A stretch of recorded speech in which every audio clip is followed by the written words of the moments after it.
mga kamamay. Ang ating nga pong si Puraray ay tumae.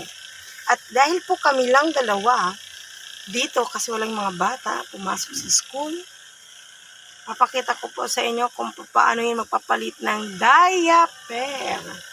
Ang size niya po pala ay double XL. 2 buwan na si Puraray. Malaki na po sa bunso kong anak. Parang kailan lang po ganito lang yung kalaki.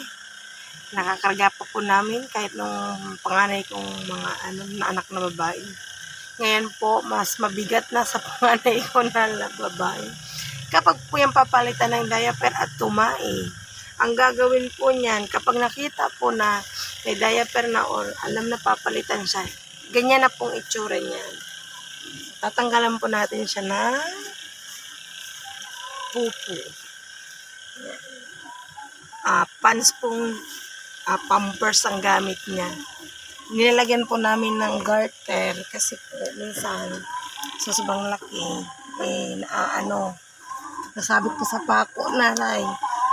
Ayan. Ganyan po yung pag pinapalitan. Walang kagalaw-gatlaw. Ayan. Tadayaperan mo po yan. Alam na alam niya. Ramdam na ramdam niya kung paano siya papalitan ng diaper. Ayan, o. Tingnan nyo po. Para po yung bata. Lagi lang po yung may wala po kaming wipes ngayon. Kasi nga po, wala kaming pambili ng wipe. Magastos masyado. Pinapunasan ko lang po yan ng sabon. Na may basang. Abo tong karong trapong alang. Pumunas. Tapos, anak, trapong pumunasan yan. Ganyan lang po yan. Laylay bagang bitis. Nalaksiri lang. Tapos, abot mo yung karoon yung trapo. Abot mo yung trapo niya. Ayan. Ayan. Saka si baby oil. Tika lang, Ray. Si baby oil, to. Nalalagyan itong baby oil. Ray, tika, pa po na inalag ni mama. Ayos. Okay na.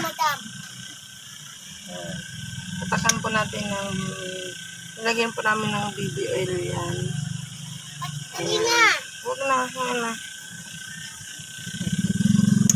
Ngayon po, yung double XL niya. Kaya minsan kahit wala kaming pang ulam, yung una ko namin bilhin niya kasi po, sobrang panginang niya. Baka magalit si ama. Tingnan niyo po. Pag pinalitan mo yun ng diaper, kahit anong gawin mo sa hita niya. Nako. Yan. Ganyan ho yan pag pinalitan mo. Sunod po, siguro mga isang linggo na lang sa dalawa. Magdudouble. Triple XL na. Yan. Triple. Hindi na natin lalagyan ng karton. Hello! Isang sako na ho ang naipon namin ito. Na diet. Yan lang po. Okay na po ang aming Puraray. Malinis na ulit ang kanyang malaking puwet. Yan!